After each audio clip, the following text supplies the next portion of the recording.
Hello.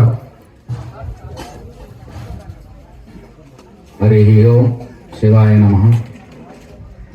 ఆది దంపతులైన లక్ష్మీ శ్రీమన్నారాయణమూర్తికి, శివపార్వతులకు అనేక దండ ప్రణామాలు తెలియజేస్తున్నాము.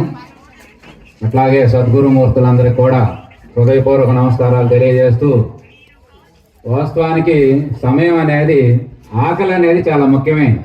మన గ్రంథాలని చెప్పేది ఏమిటంటే, ఆకలి అయితే ముందు భోజనం పెట్టి తర్వాత జ్ఞానం చెప్పమని చెబుతుంది. కానీ మరి ఒక పక్క భోజన కార్యక్రమానికి టైం అవుతుంది. మరి ఉన్నారు కాబట్టి, పైగా ఏంటంటే ఎక్కడెక్కడి నుంచో దూరం నుంచి వచ్చారు. ప్రతి మనిషికి కూడా ఏదో 4 ముక్కలు మరి మంచి విషయాలు చెప్పాలి అనేటువంటి సంకల్పంతో రావడం జరిగింది. కాబట్టి మరి ఈ విషయాన్ని ఇప్పుడు దాకా మహాత్ములు ఎంతోమంది మనకి ఈ యొక్క గురుతత్వం గురించి అనేక రకాలుగా చెప్పడం జరిగింది. మన భారతదేశంలో ఎక్కడా లేనటువంటి గురుతత్వం మన భారతదేశంలో ఉన్నది. మనకి 2 రకాల విద్యలు ఉంటాయి, అపర విద్య, పర విద్య. మనకి అపర విద్య నేర్పే వాళ్ళందరినీ కూడా ఉపాధ్యాయులుగా పరిగణిస్తారు. పర విద్యని నేర్పే వాళ్ళని ఇట్లా ఆధ్యాత్మిక గురువులుగా మనం చెప్పడం జరిగింది. సృష్టి ఆది నుంచి కూడా మనకి గురువు తత్వం అనేది చక్కగా వస్తా ఉన్నది. ఇట్లాంటి గురుతత్వానికి కొంతమంది ప్రతినిధులుగా నిలిచారు. గురువులు అనేది ఆ యొక్క గురువే మరి పరబ్రహ్మం అని చెప్పి ఇప్పుడు దాకా అనేక రకాలుగా చెప్పడం జరిగింది. పరబ్రహ్మం అనే మాట ఏమిటి అనేది తీసుకుంటే, మనకి ఏదైతే ఈ యొక్క సర్వ జీవకోటికి, చరాచర జీవకోటులకి, అంటే చర అంటే నడిచేయి, నడవని అంటే కదిలేవి, కదలని అన్నీ కూడా ఇప్పుడు మానవుడు, సీమ, దోమ, ఈగ ఇట్లా అనేక రకమైన జీవరాశులన్నీ ఉన్నాయి. ఇవన్నీ కదులుతూ ఉంటాయి. అది ఒక చెట్టు ఉంది, లేకపోతే ఇల్లు ఉంది, కొండ కొట్టు ఉంది, ఇవేమి కదలనటువంటి వాటికి, కదిలే వాటికి సర్వానికి ఆధారమైనటువంటిది. అంటే సృష్టి, స్థితి, లయ, ఈ 3 కూడా జీవులు ఎలా పుడుతున్నాయి, ఎలా ఉత్పత్తి జరుగుతుంది, ఎలా పెరుగుతున్నాయి, ఎలా మళ్ళీ తిరిగి కుషిస్తున్నాయి, నశిస్తున్నాయి, వీటన్నింటికి అసలు ఆధారమైంది ఏమిటి అనేటువంటి మన యొక్క భారతీయ తత్వంలో అలాంటి పరిశోధకులు మనకు ఎక్కువ. అలాంటి పరిశోధనలో మనకు అనేక రకాలుగా పరిశోధన చేసి అది అంతా ఏమై ఉన్నది అని తెలిస్తే దానికి ఏం చెప్పారంటే, దానికి కొన్ని పేర్లు పెట్టారు. ఏమని? పరం బ్రహ్మ, దైవము, భగవంతుడు, పరాశక్తి, దేవదేవుడు, ఇట్లాంటి పేర్లు పెట్టారు. మరి ఇతర మతాలు ఏం చెబుతున్నాయి? క్రైస్తవ మతంలో యెహోవా, ముస్లింస్ ఏం చెబుతున్నారు? అల్లా. ఇవేమిటి? ఇప్పుడు మనం చెప్పుకున్న 6-7 పేర్లకి నామము, రూపము, గుణము లేనటువంటిది, నిర్గుణ తత్వం. అది మనకి మన భారతదేశంలో ఎలా ఉన్నదంటే, 2 రకాల ఆరాధనలు మన హైందవ విధానంలో మనకు 2 రకాలుగా ఉన్నది.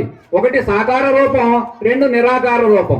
అంటే సాకార రూపం ద్వారా ఇప్పుడు ఎంత గురువు లేడు, గురువే పరంబ్రహ్మం అన్నా గురువు శరీరం ఉన్నది, గురువుకు ఒక వేషం ఉన్నది, గురువుకు ఒక భాష ఉన్నది, గురువుకు ఒక పుట్టుక, పెరుగుట, కుర్షించుట, నశించుట, ఇవన్నీ గురువుకు ఉన్నాయి. గురువు అంటే ఎవరు? అలా ఉన్నాయి. అందుకు కాబట్టి ఏది ఆధారం అయి ఉన్నదో, ఇప్పుడు దాకా మనం అందరం చెప్పుకున్న ఆ సృష్టి మొత్తానికి ఆధారమైనటువంటి భగవంతుడు ఒక్కడే అని అన్ని గ్రంథాలు, అన్ని ప్రవక్తలు, అందరు మహాత్ములు చెబుతా ఉన్నారు. మరి ఈ రాముడు, కృష్ణుడు, ఈ శివుడు, వీళ్ళందరూ ఎవరయ్యా అంటే, ఈ నామరూప గుణాలు కలిగినటువంటివి.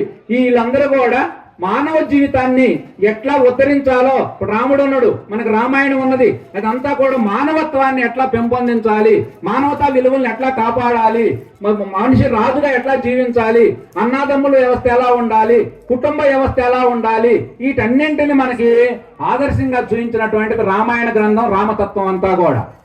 మనకి భారతం, కృష్ణుడు, భాగవతం, ఇవన్నీ కృష్ణతత్వం అంతా మనకి ఏం చెబుతున్నది అంటే, మానవుడు ఈ నిర్గుణ తత్వాన్ని, తనను తాను ఎట్లా తెలుసుకోవాలి, తనను తాను ఎట్లా వెతుక్కోవాలి, నీవేమై ఉన్నావు, ఇవన్నీ నేర్పేటువంటిది ఆత్మతత్వ బోధ అంతా కూడా మన కృష్ణుని ద్వారా మనకు అందుతా ఉన్నది. ఇట్లా సాకార రూపంలో ఉన్నటువంటి భక్తి, నిరాకార రూపంలో ఉన్నటువంటిది, ఈ 2 కూడా సాకారం, నిరాకారం మిళితం అయి ఉంటేనే మనం చేరగలం. ఎందుకంటే బౌద్ధ మతం, బుద్ధుడు కూడా ఏం చెప్పారు? ఇదంతా లేదబ్బా, ఈ విగ్రహారాధన, ఈ అర్చకతత్వం, ఇదంతా కూడా మోసం అని చెప్పి ఆయన ఇదంతా కూడా విగ్రహారాధన యొక్క సాంప్రదాయాలను ఎత్తేసిన తర్వాత ఏమైంది? నిరాకారం మీద నడవదు.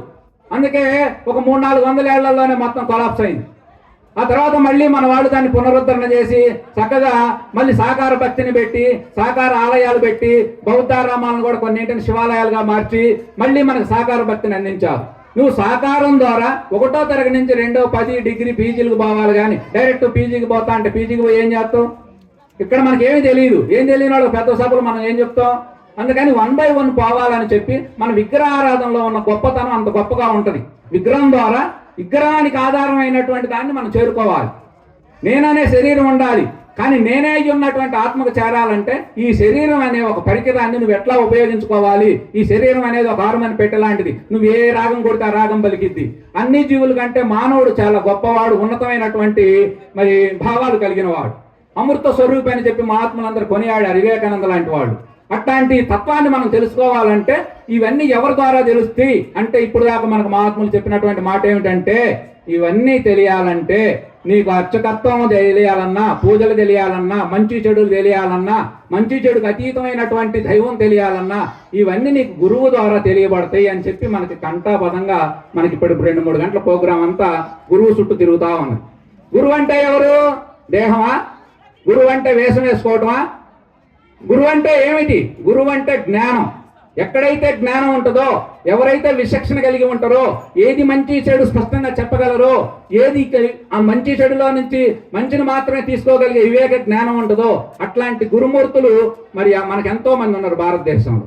అట్లా మనకు అనేక రకాలుగా ఉన్నారు. అట్లాంటి గురువు నిదర్శనం ఏమిటాయంటే, గురువు యొక్క స్వభావాలు ఎలా ఉంటాయంటే, బంగారం చూసినా మలినం చూసినా రెండింటిని ఒకే రకంగా చూడగలరు.